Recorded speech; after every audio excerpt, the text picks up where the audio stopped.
नमस्कार, आप देख रहे हैं एमएस टीवी और मैं हूं आपके साथ कंचन। आई नजर डालते हैं उत्तराखंड की कुछ खास खबरों पर। देहरादून में कानून व्यवस्था को सुदृढ़ करने और संदिग्ध गतिविधियों पर अंकुश लगाने के उद्देश्य से पुलिस ने ऑपरेशन क्रैकडाउन के तहत व्यापक सत्यापन अभियान शुरू किया है। इस विशेष मुहिम के अंतर्गत शहर और आसपास के क्षेत्रों में किराएदारों, बाहरी व्यक्तियों और संदिग्ध पहचान वाले लोगों की गहन जांच की जा रही है। पुलिस अधिकारियों के नेतृत्व में अलग अलग टीमों द्वारा सघन चेकिंग और दस्तावेज सत्यापन की कार्रवाई लगातार जारी है। एसएसपी प्रमेंद्र सिंह डोभाल ने जानकारी दी है कि अब तक 2000 से अधिक लोगों का सत्यापन किया जा चुका है। अभियान के दौरान नियमों का उल्लंघन पाए जाने पर सख्त कार्रवाई करते हुए करीब 20 लाख रुपए से अधिक का चालान वसूला गया है।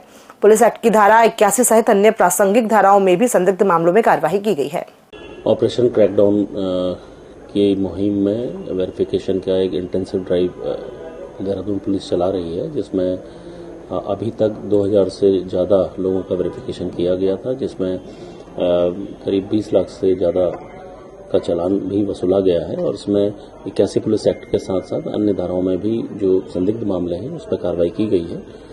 ऑपरेशन क्रैकडाउन एक बृहद स्तर पर चलाया जाने वाला अभियान है जो अगले 1 माह तक लगातार चलेगा। और इसमें न सिर्फ किराएदारों के सत्यापन के साथ साथ जो संदिग्ध व्यक्ति या संदिग्ध लोग यहाँ रह रहे हैं और जिनकी आइडेंटिटी संदिग्ध है और उनको वेरिफिकेशन किया जाना ज़रूरी है, हमारी टीमें अलग अलग जगह पे हमारे सर्कल अफसरों के नेतृत्व पे ये कार्रवाई करेगी। और मैं निश्चित तौर पर कह सकता हूँ इसका असर आगे आने वाले समय में दिखाई देगा।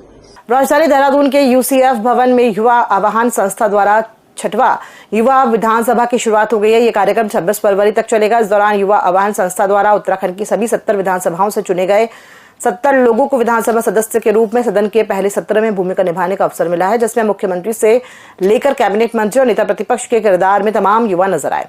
वहीं सदन में उत्तराखंड के विकास से जुड़े तमाम मुद्दों पर व्यापक चर्चा हुई। इस बीच युवा आवाहन के निदेशक रोहित ध्यानी ने कहा कि हमारा मकसद है कि हम इस सदन के माध्यम से सरकार को युवाओं के मुद्दों से अवगत कराएं। हमारा तो मकसद ये है कि युवा आवाहन जो ये सदन चलता है, इससे ऐसे मुद्दे उठे जो सरकार ने जो बदलती भी है, आज बीजेपी है, पहले कांग्रेस थी, मतलब पार्टियां तो कोई भी सरकार तो किसी भी पार्टी की बन सकती है।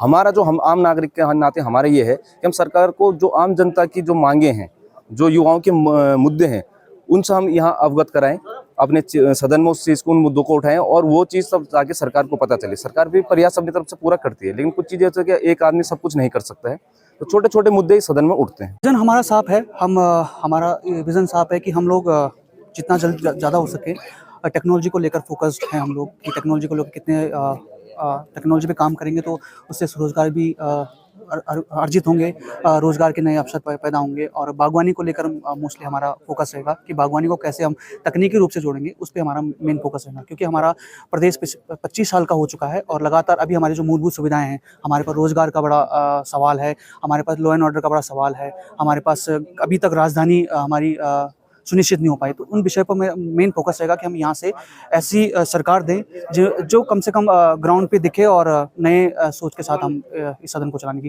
पूरी कोशिश करेंगे। और मैं सदन में नेता प्रतिपक्ष हूँ और जो अहम मुद्दे रहेंगे, हम उत्तराखंड की जो स्थानीय ज्वलंत मुद्दे हैं उनकी पैरवी करने का प्रयास करेंगे। सरकार से प्रश्न भी पूछेंगे, सरकार से सुझाव भी मांगे जाएंगे। और सरकार का आलोचना करना ही हमारा उद्देश्य नहीं है। विपक्ष का मतलब ये नहीं कि सिर्फ सरकार की आलोचना करनी है। जहाँ पे हमें उचित लगेगा हम सरकार की सराहना भी करेंगे, क्योंकि मुझे लगता है कि विपक्ष का अपना एक पक्ष होता है। हम अपने विपक्ष की जो जितनी भी हमारी टीम है उसके साथ मिलकर जो उत्तराखंड के लिए ज़्यादा बेहतर हो सकता है, हम उन मुद्दों पर पैरवी करेंगे। और जो 3 दिन के मुद्दे हमारे तय हैं पहले से, उनके अलावा भी जो ज्वलंत मुद्दे हैं उनकी हम पैरवी करने का प्रयास करेंगे। आप देख सकते हैं भली भांति हमारा उत्तराखंड जो हमारा राज्य है आज 25 वर्ष इसके पूर्ण हो चुके हैं। हमारे प्रदेश में आजकल जो घटनाएं चल रही है महिलाओं को लेके, हमें मेन इन मुद्दों पे ध्यान देना चाहिए। अब आप देख सकते हैं हमारे पर्यावरण की जो मैं बात करूंगी, जो वन में आग, जो अग्नि से हमारे वन झुलस रहे हैं। आप देख सकते हैं भालुओं का हमला, गुलदार का हमला कितना बढ़ता जा रहा है। हमें इस राज्य में अगर हम रह रहे हैं, मैं एक महिला होने के नाते ये चाहती हूँ महिलाओं के ऊपर, पर्यावरण के ऊपर, इन मेन मुद्दों के ऊपर बात होनी चाहिए। अभी हमने जो ये युवा विधानसभा सत्र चल रहा है जो 3 दिन का, तो इसमें देखो अलग अलग जिलों से लोग आए हैं, सब अपनी अपनी विधानसभाओं का प्रतिनिधित्व कर रहे हैं। तो मैं चाहूंगी कि हम कुछ ना कुछ यहाँ से सीख के जाएंगे और मैं चाहती हूँ हमारी आवाज़ सत्ता तक भी जाए कि क्या हमारे प्रदेश में चल रहा है, क्या कमियां हैं उनके अंदर और क्या होना चाहिए। खबर उत्तराखंड के चंपावत जिले से है, जहां खड़ी हिली महोत्सव का 2 दिवसीय कार्यक्रम का आज मुख्यमंत्री पुष्कर सिंह धामी ने वर्चुअल के माध्यम से किया। आपको बताने की अगर उत्तराखंड में होली की बात करें तो काली कुमाऊं की चंपावत की खड़ी होली का जिक्र करके सबसे प्रथम श्रेणी में किया जाता है। इस होली का शुभारंभ पर्यटक आवास गृह के कार्यालय से छोड़िया दल की अगवानी में झांकी के साथ डीएस लडवाल स्टेडियम चंपावत तक झांकियों के साथ पहुंचाया गया और साथ ही यहां पर पहुंचकर उत्तराखंड के मुख्यमंत्री के माध्यम से इस कार्यक्रम का शुभारंभ वर्चुअल के माध्यम से किया गया। इस वर्ष यहाँ पर होली महोत्सव का आयोजन कर रही है। यूँ तो ये चौबे होली हमारे यहाँ बहुत प्राचीन काल से ही मनाई जाती थी। चंद राजाओं के शासनकाल में यहाँ पर 4 फौजदार लोग हुआ करते थे, जिनमें कार्की, बोरा, तड़ागी और चौधरी लोग हुआ करते थे। इन चारों लोगों की होलियाँ चंद शासक के दरबार में आती थी और अपना होली गायन करती थी। चंद राजाओं ने इसको बहुत प्रचार प्रसार किया तथा उनको चंद राजाओं के द्वारा पुरस्कृत किया जाता था। चंद राजाओं के जाने के बाद भी तहसील स्थापित होने पर ये परंपरा हमारी चलती रही और तहसील मुख्यालय में और तहसीलदार के आवास पर जाकर के हमारी ये होली होती रही। कालांतर में कुछ विसंगतियों के कारण इस होली में व्यवधान आ गया, शराब का प्रचलन चला और सन 1980 से ये होली बंद हो गई थी। बीच में हमारे कई लोगों ने, कई सांस्कृतिक क्लबों ने इसको प्रारंभ करने का प्रयास किया, लेकिन 1-2 वर्ष के बाद ये सफल नहीं हो पाया। वर्तमान समय में हमारे नवयुवक लोगों ने पुनः इस बीड़े को उठाया है कि हम अपनी इस विरासत को पुनर्जागृत करें और चंपावत में जो होली है 2 मुख्य रूप से होती है, एक खड़ी होली, एक बैठक होली। जो हमारी खड़ी होली है इसमें विष्णुपदी जो वेदांती होलियाँ होती हैं, उसके अलावा श्रृंगार रस की होलियाँ, उसके अलावा हमारे पौराणिक काल की होलियाँ रामायण महाभारत से संबंधित, कृष्ण से संबंधित तथा नवयुवकों के लिए श्रृंगार से संबंधित होलियाँ भी आयोजित होती हैं। इस परंपरा को पुनर्जीवित करने के लिए ही हमारा ये प्रयास चल रहा है। हरिद्वार में अगले वर्ष होने वाले कुंभ के दिव्य, भव्य और ऐतिहासिक आयोजन के लिए राज्य सरकार ने कमर कसी है, तो केंद्र सरकार भी इसके लिए आगे आई है। डबल इंजन के दम को इससे समझा जा सकता है कि दिल्ली प्रवास के दौरान मुख्यमंत्री पुष्कर सिंह धामी ने सोमवार को दिन में केंद्रीय जल शक्ति मंत्री से मुलाकात कर 408.82 करोड़ की मांग की। शाम को ही केंद्र ने मांग से ज्यादा 500 करोड़ की धनराशि जारी कर दी है। इससे कुंभ के लिए आधारभूत ढांचे के सुदृढ़ीकरण समेत दूसरे कार्य अब तेजी से रफ्तार पकड़ेंगे। मुख्यमंत्री ने इसके लिए प्रधानमंत्री नरेंद्र मोदी और केंद्र के प्रति आभार जताया है। मुख्यमंत्री ने दिल्ली में केंद्रीय जल शक्ति मंत्री CR पाटिल से मुलाकात की। इसको किस रूप में देखते हैं आप?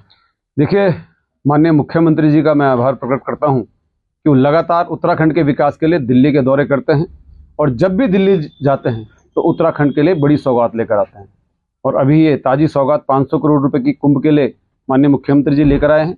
निश्चित तौर पर इस धनराशि से हरिद्वार और कुंभ क्षेत्र का बहुत सर्वांगीण विकास होगा और जो 14 जनवरी को हमारा पहला स्नान है, तब तक जो है हम हरिद्वार नगरी को जो उसके अधूरे कार्य हैं, कुंभ को लेकर जो कार्य चल रहे हैं और जो माननीय मुख्यमंत्री जी की योजना है कि हम इस कुंभ को भव्य और दिव्य बनाएंगे, उसको जो है साकार करने में इससे हमें बहुत ज्यादा मदद मिलेगी। पौड़ी जिले के सतपुली बिलखेत क्षेत्र में 26-28 फरवरी तक आयोजित होने वाला 3 दिवसीय नयार वैली एडवेंचर फेस्टिवल 2026 इस बार रोमांच, साहस और संस्कृति का अनूठा संगम लेकर आ रहा है।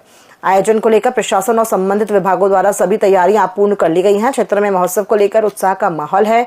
फेस्टिवल को सफल बनाने के उद्देश्य से 23 और 24 फरवरी को 2 दिवसीय ट्रायल आयोजित किया जा रहा है। ट्रायल के दौरान सुरक्षा मानकों, तकनीकी व्यवस्थाओं, उपकरणों की कार्यक्षमता और प्रतिभागियों की सुविधा से जुड़े सभी पहलुओं का गहन परीक्षण किया जा रहा है, ताकि मुख्य आयोजन के दौरान किसी प्रकार की असुविधा या जोखिम की स्थिति उत्पन्न न हो। प्रशासन द्वारा सुरक्षा व्यवस्था को सर्वोच्च प्राथमिकता दी गई है। इसमें जो हमारा नयार वैली एडवेंचर फेस्टिवल है, ये 26 से 28 तारीख तक बिलखेत में जो सतपुली के पास है वहाँ पे ऑर्गेनाइज़ किया जाएगा और उसमें कई प्रकार की हमारे जो एडवेंचर स्पोर्ट्स हैं उसका ऑर्गेनाइजेशन किया जा रहा है, जैसे कयाकिंग है, एंगलिंग है, इसमें पैराग्लाइडिंग भी है, पैरामोटरिंग, हॉट एयर बलून आदि ये सारी जो चीज़ें हैं ये तो इनफैक्ट लोगों के लिए भी रहेंगी, जो आम जनता वहाँ पे आ रहा है। इनफैक्ट टैंडम पैराग्लाइडिंग भी उनके लिए अवेलेबल रहेगी। तो हम लोगों का इसमें यही प्रयास है कि ज़्यादा से ज़्यादा लोग यहाँ पे आएँ और वो केवल दर्शक बन के ना आएँ, रादर वो इसको एक्सपीरियंस भी करें। एडवेंचर जो स्पोर्ट्स हैं वो खुद भी उसमें प्रतिभाग कर सकें और इसके लिए ये सारी चीज़ें हॉट एयर बलून, पैराग्लाइडिंग और पैरामोटरिंग और साथ में एक एडवेंचर जोन, ये 4 एक्टिविटीज़ ऐसी हैं जो कि स्पेशली वहाँ आने वाले टूरिस्ट के लिए रखी गई हैं। और इसके अतिरिक्त जो हमारे प्रोफेशनल्स हैं, चाहे वो लोकल हैं और बाहर से भी कई लोग प्रतिभाग कर रहे हैं, उनके लिए 4 कॉम्पिटिशन्स होंगे, जिसमें पैराग्लाइडिंग, कयाकिंग, एंगलिंग और MTB बाइक रेसिंग होगी। उत्तराखंड के प्रशासन पर आज एक बार फिर तानाशाही के गंभीर आरोप लगे हैं। मामला खटीमा के 125 एकड़ भूमि का है। यहाँ प्रशासन की मौजूदगी में किसानों की तैयार खड़ी फसल को जबरन जोत दिया गया है। पीड़ित पक्ष का दावा है कि इस बड़ी कार्रवाई से पहले उन्हें किसी भी प्रकार का नोटिस तक नहीं दिया गया। खटीमा के दमगड़ा जनकैया का पूरा मामला तब गर्मा गया जब भारी पुलिस बल और प्रशासनिक अमले के साथ अधिकारियों ने विवादित जमीन पर कब्जा लेने की कोशिश की। मौके पर मौजूद युवराज तलवार ने प्रशासन की इस कार्यप्रणाली पर वीडियो के माध्यम से तीखे सवाल खड़े किए। उन्होंने आरोप लगाया कि बिना किसी कानूनी सूचना या पूर्व नोटिस के अधिकारियों ने तानाशाही दिखाते हुए किसानों की मेहनत से उगाई गई खड़ी फसल को नष्ट कर दिया है। जमीन जिसके नाम में है, फसल को जोता किसने, जमीन जिसकी है क्या उसने जोता या किसी थर्ड व्यक्ति ने जोता, ये एक विचार का विषय है। खड़ी जिसकी जमीन है वो उसको कब बो रहा है, कब जोत रहा है, क्या बो रहा है, क्या नहीं बो रहा है, तो ये उस पर उसका होलसेल राइट उसका बनता है। लेकिन अगर किसी ए नाम के व्यक्ति की जमीन पर खड़ी फसल को बी नाम का व्यक्ति अगर जोत रहा है तो ये गंभीर विषय है। लेकिन उसमें भी जब तक ए नाम का व्यक्ति शिकायत नहीं करेगा तो उसमें क्या कार्रवाई की जा सकती है, तो ये देखने का विषय है। सिंपल सी बात कर रहा हूँ कि अगर भूस्वामी अपनी खड़ी फसल को जोत बो रहा है तो उसकी पूरी जिम्मेदारी उसी व्यक्ति की है। ये पेड़ काटने का विषय नहीं है, ये फसल काटने का विषय है। आप अपनी जमीन पर पेड़ काटेंगे तो आपको बिना अनुमति के पेड़ नहीं काट सकते। कोई व्यक्ति धान पकड़े काटता है, कोई पहले काट देता है, कोई कुछ करना चाहता है, कोई कुछ करना चाहता है। इसमें तो मैं कोई टिप्पणी नहीं करूंगा क्योंकि पर्सनल विषय है। लेकिन हाँ, किसी व्यक्ति की फसल हो दूसरा कोई व्यक्ति काट दे रहा है, ये गंभीर विषय है। कहते हैं कि अगर खाकी के पीछे एक संवेदनशील दिल हो तो वो किसी के उजड़े हुए संसार को फिर से बसा सकता है। ऐसा ही कुछ कर दिखाया है जनपद पौड़ी गढ़वाल की लक्ष्मण झूला पुलिस ने, जिसने 20 साल पहले लापता हुए एक बुजुर्ग को उनके परिजनों से मिलवाकर उनके चेहरे पर मुस्कान लौटा दी।